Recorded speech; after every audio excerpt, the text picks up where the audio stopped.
At a high society wedding, lifting the bride's veil revealed he was marrying his ex-girlfriend, who had disappeared 10 years prior. Chicago's most expensive wedding, supposed to be the pinnacle of a union between two powerful families, was about to take place. Carter Blackwood, a man who built a transcontinental business empire at 34, believed it was a transaction without love, only profit. At the wedding witnessed by 300 guests, the bride had been switched. She wore a veil, forced to smile, as if a slight tilt of her head would silence her. But his bride was the only woman who had ever made him kneel, the one who had disappeared 10 years ago. She whispered, "Not here, not now, please." But the fear in her eyes couldn't be hidden. She wasn't there to get married. She was forced to play someone else. And he was the only one who could save her. Welcome to Airless's Romance Stories. Read the entire novel in one go. Message or comment to tell me what kind of story you'd like to read. Subscribe to the channel for daily updates. Airless reminds you, the story begins now. The grand ballroom at the Ritz-Carlton, Chicago, sparkled under crystal chandeliers and adorned with white roses, each petal meticulously placed by Chicago's most expensive wedding planner. Carter Blackwood stood before the altar, dressed in a custom-made tuxedo, his jawline taut, watching the 300 guests take their seats. At 34, he had already built a commercial real estate empire spanning 5 continents. But today, he felt like a puppet manipulated by forces beyond his control. This wedding was a business transaction, nothing more. 6 months ago, when the doctor delivered the devastating diagnosis, his father, William Blackwood, had made it very clear. Stage IV pancreatic cancer. Maximum survival time, 6 months. The old man's dying wish was not reconciliation or a heart-to-heart talk, but for Carter to marry Evelyn Hartley, the daughter of Theodore Hartley, whose family owned the largest construction company on the East Coast. This marriage will unite 2 dynasties, ensuring the Blackwood family's legacy continues for generations. Carter never met his bride. Of course, he knew the basics. Evelyn Hartley, 28, educated at a prestigious overseas university, rarely photographed, and practically a ghost on social media and social pages. Theodore Hartley kept his daughter away from the spotlight, and Carter respected this privacy, so no further investigation was conducted. What is the point?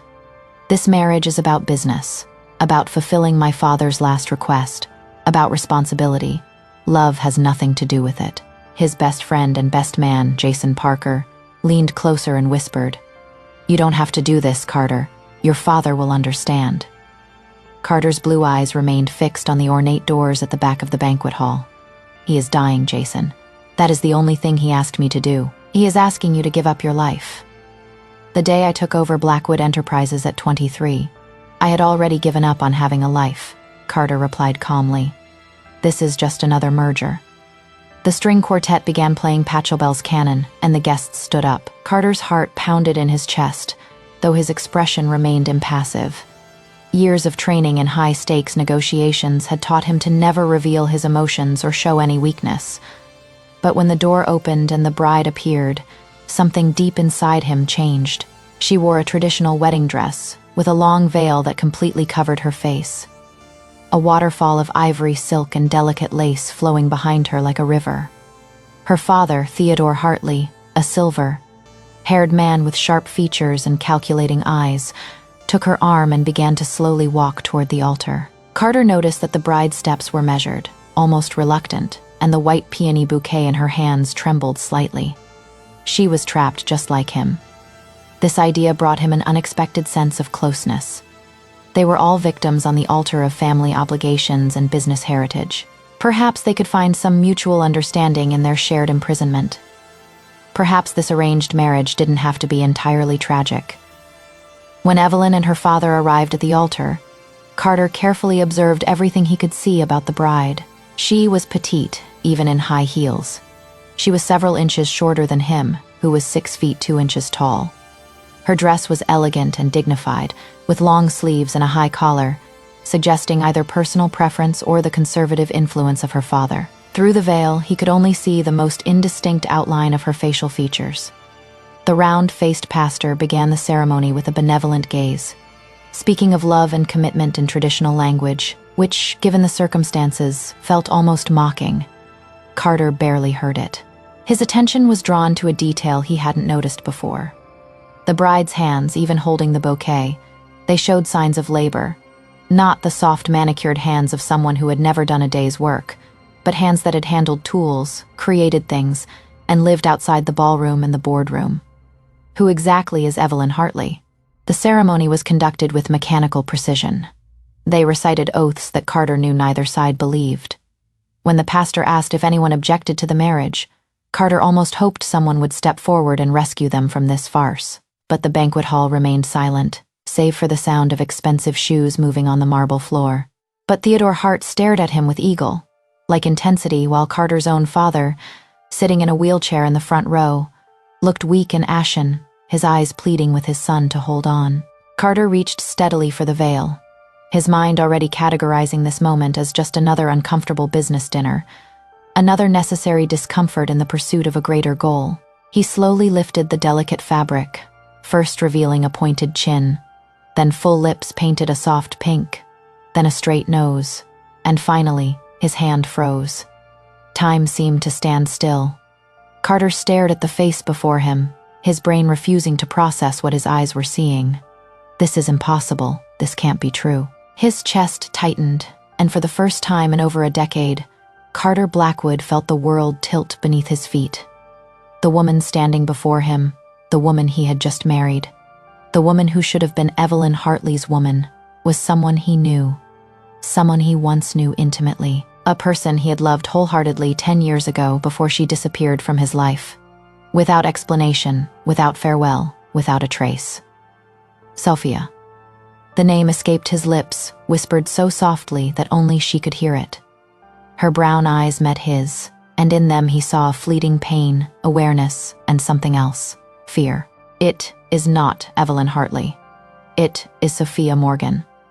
The art student, when he was 24, fell desperately in love with the woman he was trying to prove himself to be more than just William Blackwood's heir.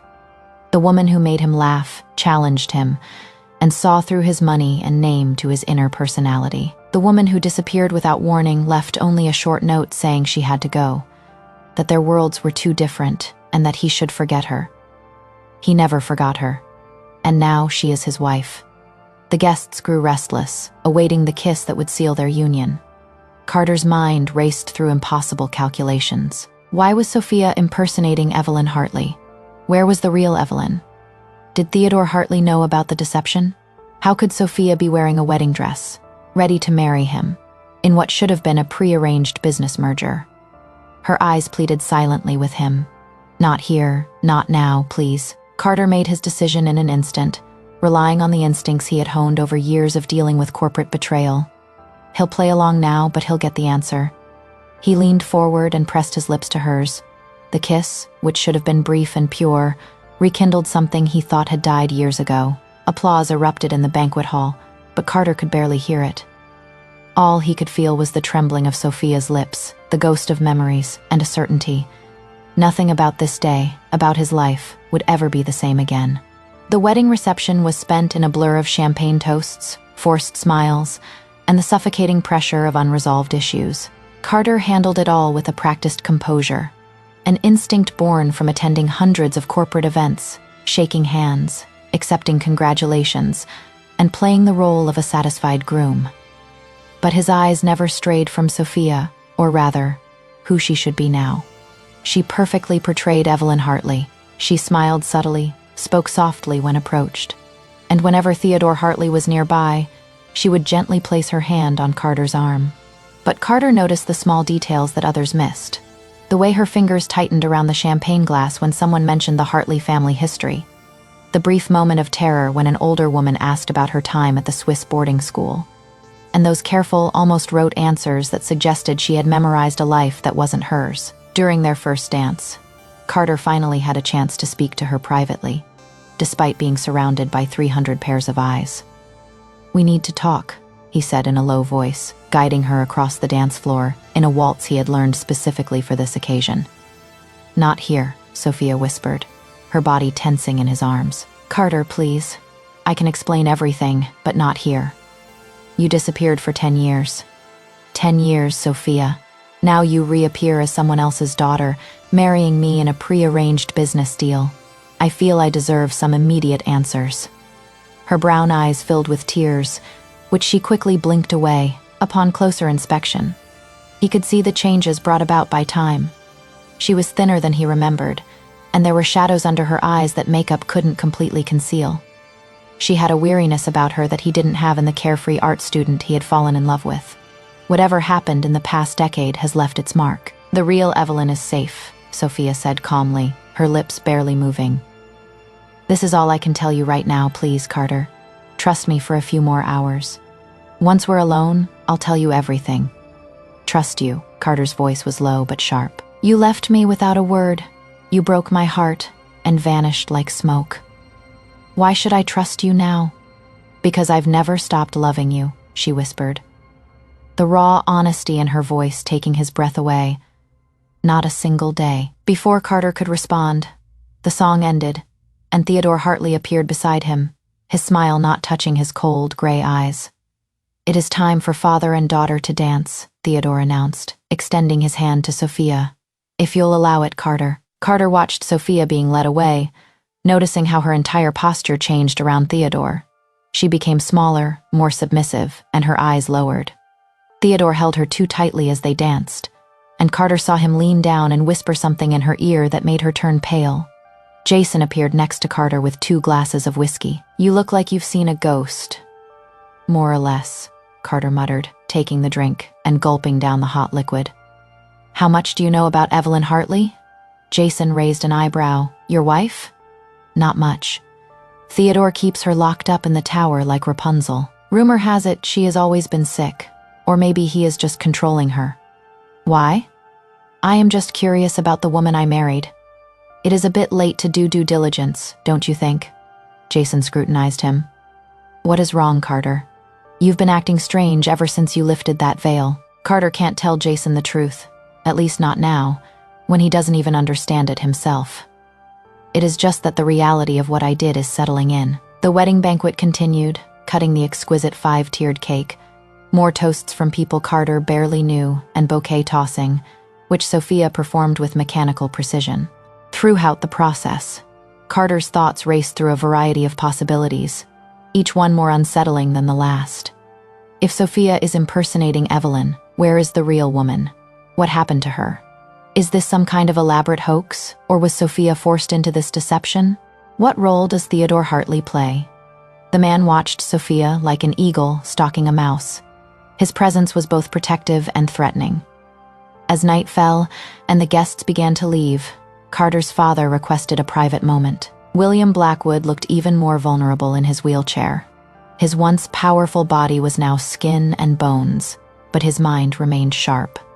"Son, you did a great job today," William said in a hoarse voice.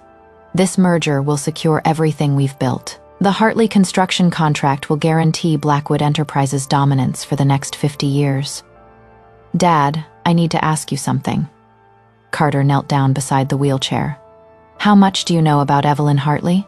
William's eyes narrowed. "What is the problem?" "Theodore vouches for her character.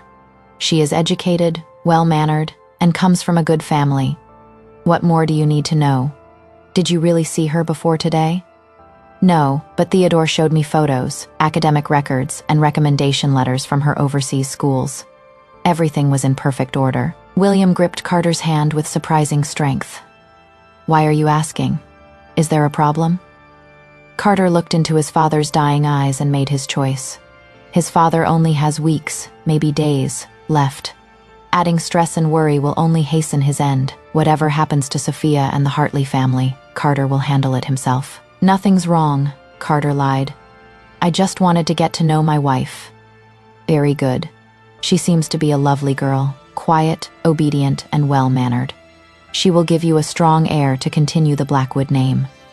William loosened his grip, weariness washing over his face. "I can die in peace now, knowing you've found peace." Guilt twisted within Carter's heart. His father thought he had secured his son's future, unaware that the entire marriage might be built on deception. The final torment of the night was the departure ceremony. Carter and Sophia were expected to leave together for the hotel's honeymoon suite, while guests threw rice and cheered. Theodore Hartley pulled Sophia aside one last time before she got into the waiting limousine. Carter watched the exchange with unease. Whatever Theodore said made Sophia turn pale, and she nodded hastily, like a prisoner agreeing to terms of service. Finally, they were alone in the back seat of the limousine, separated from the driver by a privacy screen. As soon as the car drove away from the hotel, Sophia collapsed onto the leather seat, her carefully maintained composure crumbling. "Thank you," she gasped. "Thank you for not exposing me in front of everyone." Carter turned completely to her, his emotions a volatile mixture of anger, confusion, and the love he had been trying to bury for years. "Begin, Sophia. Don't leave out any details." She closed her eyes, and when she opened them again, they were filled with devastating sorrow. "My real name is Sophia Morgan, just like you remember. But for the past 3 years, I've been living as Evelyn Hartley. If Theodore finds out you know the truth, he'll kill the real Evelyn, and probably me too." As the limousine glides through the glittering streets of Chicago, Sophia begins to tell a story that will shatter Carter's entire understanding of the Hartley family.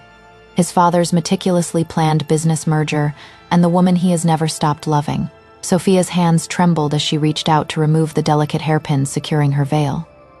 Her dark hair fell freely, and Carter was struck by how much she still looked like the woman he had loved, yet how different she seemed, troubled, cautious, like someone who had learned to anticipate danger at every turn. 3 years ago, I was working at a small gallery in Brooklyn, Sophia began, her voice barely audible. I finally built a career. I taught painting classes to kids on weekends, trying to make a difference. One evening, just before closing time, a woman walked into the gallery. She was terrified, with a bleeding wound on her forehead, and begged for help. Carter listened intently, his analytical mind piecing together the clues. She told me her name was Evelyn Hartley. She had escaped from her father's estate in Connecticut, where he said he had imprisoned her for years. At first, I didn't believe her. It seemed impossible that someone from such a prominent family could be imprisoned in broad daylight. But then she showed me. Sophia's voice choked. Cigarette burns on her arms, marks of bondage, years of abuse hidden behind the Hartley family's impeccable reputation. Carter's jaw tightened.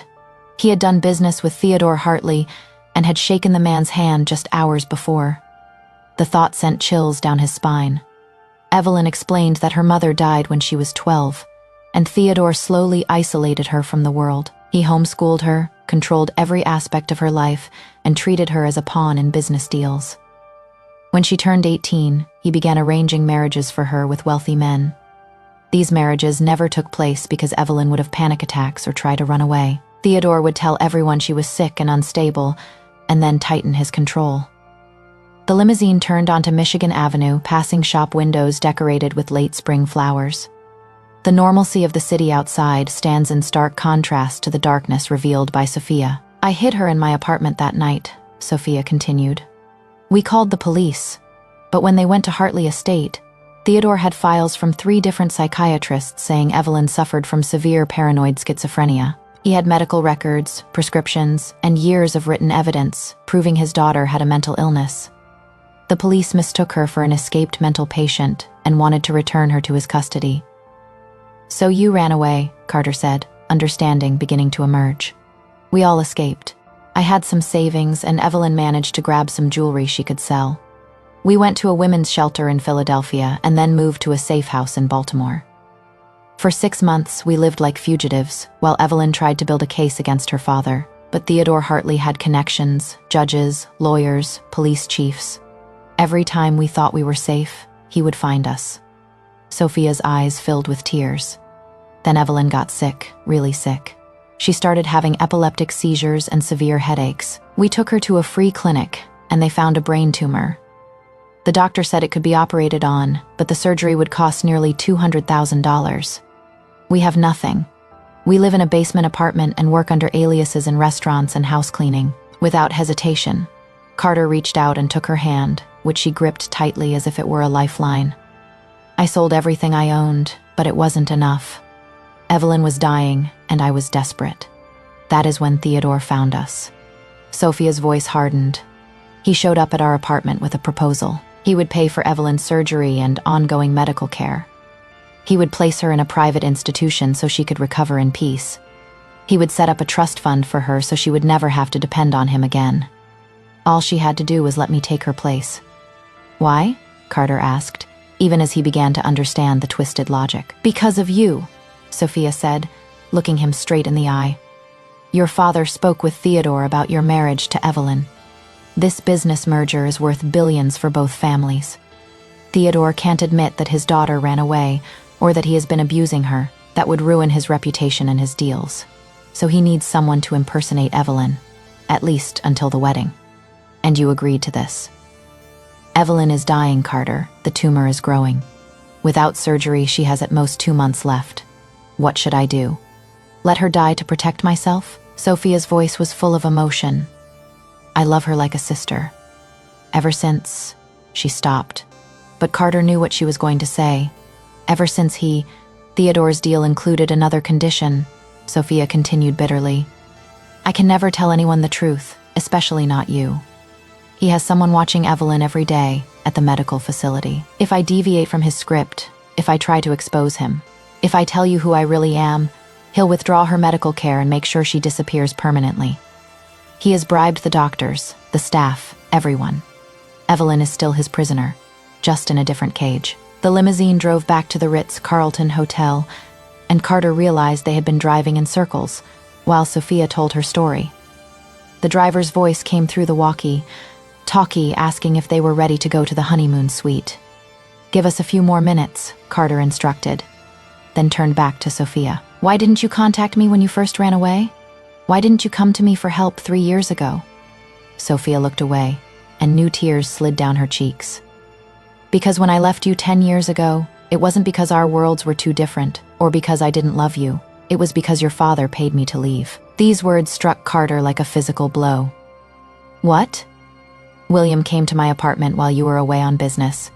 He told me I was a distraction, that I was hindering you from reaching your potential, that you had a destiny to achieve, and I was just a phase. He gave me $50,000 to disappear from your life and never contact you again. Sophia's voice was hollow. I am 23, Carter. My parents just died in a car accident. I had student loans, no job prospects, no family. That money paid for their funerals, paid off my debts, and gave me a chance to start over. So I took the money and left. I hate myself for it every single day.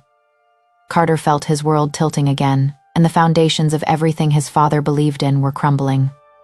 William Blackwood, a man who always touted honor and integrity, paid to get his son's lover to leave. I couldn't come to you 3 years ago because I knew you'd never forgive me for taking that money, Sophia said. I was right to stay away. Because look what happened anyway. Your father arranged another marriage for you, another business deal. You always end up like this, Carter, with or without me. That is not true, Carter said vehemently. But doubt gnawed at him. How much of his life was meticulously planned by his father? How many choices were never truly his own? A sharp knock on the window of the luxury car made them all jump. Theodore Hartley stood outside, smiling broadly, but his eyes were icy cold. Carter lowered the car window. Is everything all right inside? Theodore asked smoothly. The guests are starting to wonder where the happy newlyweds have gone. We're fine, Carter replied, matching Theodore's feigned cheerfulness. Just giving ourselves some time. Of course, young love. Theodore's gaze fixed on Sophia with a clear threat. My dear Evelyn, don't forget what we discussed. Your health depends on following the plan completely. This is not subtle. It is a reminder, a warning, a promise of consequences. Sophia nodded obediently, and Carter felt anger rising in his chest. This man imprisoned a woman, manipulated his dying father, and now controls the lives of Sophia and the real Evelyn. We'll get up right away, Carter said, rolling up the window before he did anything foolish. Theodore walked away, and Carter turned to Sophia, a renewed determination burning in his eyes. This is what will happen next. We'll go up to that suite and pretend everything's normal, because Theodore is undoubtedly being watched. Tomorrow at the farewell breakfast, we'll play the happy newlyweds. But then I'll take care of this. Sophia, I'll keep Evelyn safe, and I'll make sure Theodore Hartley pays for everything he has done. You can't, Sophia protested. He is too powerful. He has too many connections. If you try to go against him, he'll ruin you and kill Evelyn. "I am Carter Blackwood," he said calmly, with the confidence of a man who built an empire through sheer willpower and intellect. "I have overthrown corporate giants and outsmarted some of the most ruthless businessmen in the world. Theodore Hartley may have connections, but I have resources he can't even imagine. And now I have something else. A motivation." He pulled Sophia closer and cupped her face in his hands. "I lost you once because I was too blind to see what my father was doing. I will not lose you again. I will not let an innocent woman continue to be imprisoned by that monster." Sophia searched his eyes, and for the first time since the veil had been lifted, Carter saw a glimmer of hope in her expression. "Do you really think we can beat him?" "I know we can, but I need your trust. I need to know everything. Every detail about where Evelyn is, who is guarding her, what Theodore has. Everything." "Okay," Sophia whispered. "Okay." They stepped out of the limousine hand in hand into the hotel lobby, where they acted as a newlywed couple for the staff and lingering wedding guests. But as they rode the elevator to their honeymoon suite, Carter's mind was already devising strategies, calculating actions and counteractions. Theodore Hartley made a critical mistake. He forced Carter Blackwood to marry the woman he had never stopped loving. By doing so, he gave Carter the most powerful motivation in the world, to protect those he was willing to die for. The game has only just begun. This time, Carter intends to win. The honeymoon suite was extremely luxurious. Floor-to-ceiling windows overlooking Central Park, a marble bathroom larger than most apartments, and a king-size bed covered in rose petals, seemingly mocking their situation. Sophia stood by the window, still in her wedding dress, looking small and lost against the backdrop of Chicago's shimmering skyline. Carter loosened his tie and took out his phone. "First, we need to assume Theodore planted a listening device in this room. Can you write down the name and address of the facility where Evelyn is being held?" Sophia nodded, found some hotel stationery, and quickly scribbled something down. Carter took a picture of the message and immediately sent it to Jason, along with the coded information they had developed years ago for sensitive business transactions. Jason called back within minutes. "I am on speakerphone," Carter said, then mouthed to Sophia, "He is trustworthy." "Carter, what is wrong?" Jason's voice was full of concern. "You want me to investigate a private medical facility at 11 o'clock on your wedding night? I need everything you can find about the Greenwoods Rehabilitation Center in Westchester. Who owns it, who works there, the financial records, and, if you can access them, the patient list. I need this done discreetly, without official channels or written records." There was a moment of silence. "This is about your wife, right? About Evelyn Hartley?" "Yes, but Jason, you need to trust me on this. Don't contact anyone else. Don't go through normal investigation channels. Theodore Hartley has eyes and ears everywhere." "I'll have initial information by tomorrow morning," Jason promised. "Carter, be careful. Whatever you've gotten yourself into, it sounds dangerous."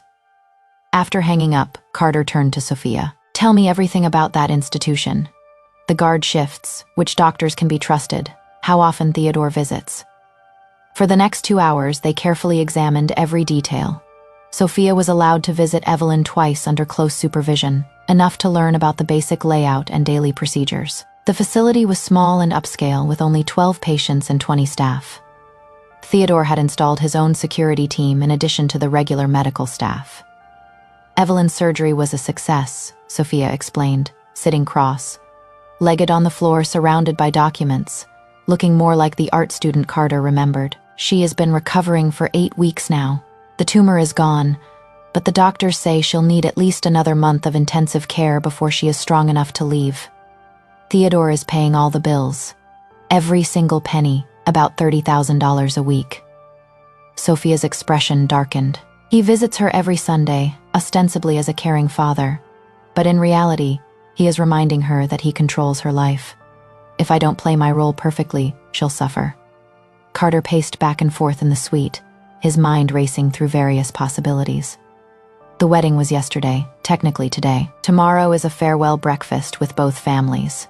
Then we should leave for our 2-week honeymoon in the Maldives. "Theodore insisted on going to the Maldives," Sophia said. "He wanted me away so I wouldn't cause trouble. This implies he was planning something during those 2 weeks, perhaps consolidating a business merger, transferring assets, or taking action while I was conveniently away. Carter stopped pacing. We're not going to the Maldives, but Theodore will know there is a problem. Let him know. By the time he realizes we've changed our plans, it will be too late. Carter knelt down beside Sophia and took her hand. I have to be honest with you. My father is dying. He probably only has 2 weeks left. This whole arranged marriage was his dying wish, to secure Blackwood's legacy through a merger with Hartley Construction. Sophia's eyes filled with sympathy. Carter, I am so sorry. I know how complicated your relationship with him is. He paid you to leave me, Carter said bluntly. I am trying to reconcile the father I know with the people who would do that. But right now, it is important that he doesn't know anything about any of this. The pressure would kill him instantly. Despite everything that has happened, I don't want his final days to be filled with that burden. So we protected Theodore while we took him down. Exactly. By 3 a.m., they had already sketched out a plan. It is risky, requires perfect timing, and depends on variables they can't fully control. But this is their only chance. The farewell breakfast, the next morning, was a practice of performing arts. Carter and Sophia are playing their roles perfectly, happy newlyweds, grateful for their family's support, and excited about the future.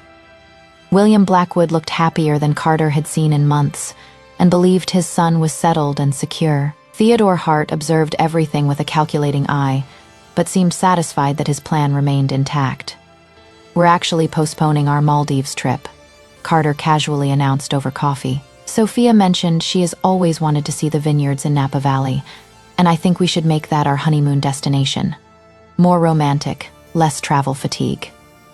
Theodore's fork stopped halfway, but everything's arranged. I'll cover the hotel cancellation fee. Don't worry, Theodore. We'll still be an unreachable newlywed couple, just in California instead of the Indian Ocean. Carter smiled cheerfully, but his eyes held a challenge. Theodore recovered quickly. Of course, whatever makes Evelyn happy. That name, her fake name, made Sophia flinch almost imperceptibly. Only Carter noticed. After breakfast, as his family left and exchanged final farewells, Jason pulled Cattler aside in the hotel corridor. I have the information you need, Jason said calmly, handing over a sealed envelope. Carter, it is worse than you think. The Greenwood Rehabilitation Center is owned by a shell company, tracing back to Theodore Hartley. He didn't just have influence there, he owned the entire institution. It wasn't even a legitimate medical center. Of the 12 so-called patients, only 3 are genuine. They are all people Theodore has leverage over. Carter's blood ran cold. Where is the doctor? 2 are legitimate, but they're believed to be treating mentally ill patients. The rest are on Hartley's payroll, including the security chief, a former mercenary named Anton Volkov, with a very disturbing background. Send me everything you know. And Jason, thank you. I know it is a lot. Jason gripped Carter's shoulder. You are my best friend. Whatever you are doing, I've got your back. Just tell me how you can help. Within 24 hours, Carter assembled a team. Not investigators or lawyers, those who can be bought or intimidated by people like Theodore Hartley. Instead, he contacted people operating outside of traditional channels. A cybersecurity expert who helped Blackwood Enterprises recover from a ransomware attack. A former federal prosecutor left government service after becoming disillusioned with corruption. A private security company that specializes in retrieving personnel from dangerous situations. We'll act on Sunday, Carter told Sophia as they sat in his private office at Blackwood corporate headquarters. They skipped the vineyard trip and used the time to plan. Theodore will make his weekly visits to Evelyn in the Greenwood. That is when we'll extract her. He'll bring security, Sophia protested. That is what I am counting on. While Theodore focuses on Evelyn maintaining his facade as a concerned father, my team will document everything. Fake medical records, imprisoned patients, unlicensed staff, Volkov's existence.